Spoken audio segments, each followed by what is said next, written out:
Cher Aditus, accessibilité, autodétermination, transition juridique. Université de Pau et des Pays de la Dour, ce projet est cofinancé. Département des Landes. Un mois, un droit. Convention internationale relative aux droits des personnes handicapées. Décembre 2025, article 12, reconnaissance de la personnalité juridique dans des conditions d'égalité.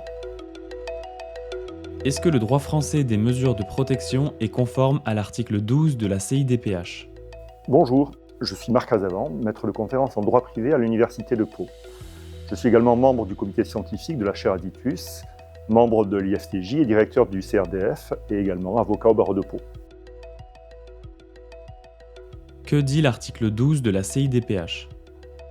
L'article 12 de la Convention internationale des droits relatifs aux personnes handicapées garantit aux personnes une capacité juridique égale à celle des autres et le droit à un accompagnement pour l'exercer. Cet article garantit également des sauvegardes contre les abus et la reconnaissance pour les personnes de leur droit à gérer leurs biens, leurs finances et leurs affaires sans discrimination. Qu'est-ce que la protection juridique des majeurs ? La protection juridique des majeurs est un régime organisé par le droit civil à l'égard des personnes souffrant d'altération de leurs facultés personnelles au point qu'elles ne peuvent pourvoir seules à la défense de leurs intérêts.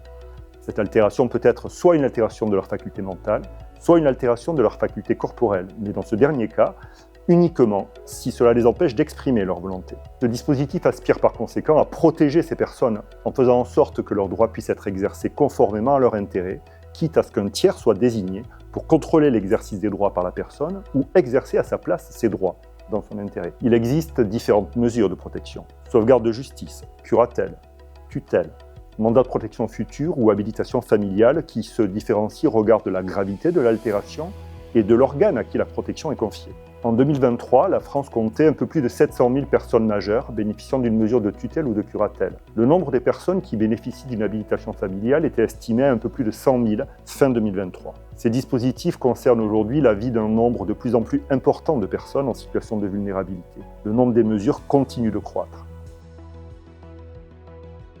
Quels sont les enjeux pour la protection juridique des majeurs ? Ces dispositifs de protection sont insuffisamment connus des personnes concernées elles-mêmes, des familles, de leurs proches et des intervenants qui ne parviennent toujours pas à s'en saisir.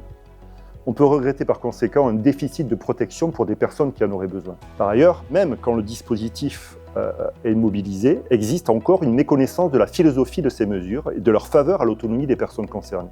Alors que la réforme des mesures de protection date en France de presque 20 ans désormais, puisque la loi est du 5 mars 2007, subsistent encore des réflexes du passé, une culture paternaliste de la protection qui, au nom de l'intérêt général, de la morale ou d'une conception désincarnée de l'intérêt de la personne, peut introduire des formes de négation de ce qu'exprime, souhaite ou refuse la personne protégée. Enfin, les textes eux-mêmes, au-delà de leur application, ne sont pas sans poser des questions au regard de leur conformité avec la Convention internationale relative aux droits des personnes handicapées. Quelle tension entre autonomie et protection juridique des majeurs ? L'histoire des mesures de protection montre combien il a fallu attendre longtemps pour qu'une place soit faite à l'autonomie des majeurs. Pendant longtemps, on a privilégié la protection, quitte à l'imposer au principal intéressé. La reconnaissance contemporaine de cette autonomie par les réformes récentes n'est pas exempte de risques non plus. Elle ne doit d'abord pas faire oublier que toute une partie du public concerné risque d'être exclue de cette dynamique. Ceux dont les facultés sont le plus altérées et qui ne pourront se saisir des espaces d'expression offerts par les textes.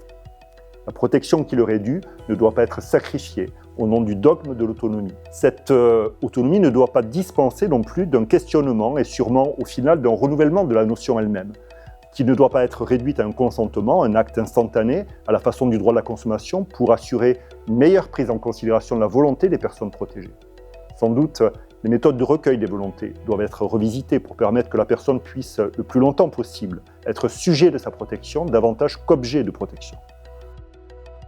Quelles pistes d'amélioration pourraient être retenues pour favoriser la pleine participation des personnes concernées ? Pour parvenir à l'effectivité des droits des personnes particulièrement vulnérables, quels que soient les lieux où elles demeurent et où s'exercent les mesures de protection juridique, il est indispensable, premièrement, de disposer d'outils partagés et évolutifs des difficultés rencontrées concrètement par les personnes, non seulement pour évaluer la compensation des déficits fonctionnels et construire des programmes d'aide, mais aussi pour apprécier les capacités de discernement conservées et les soutiens mobilisables dans une visée de préservation de l'autodétermination des personnes, autant et le plus longtemps qu'il est possible.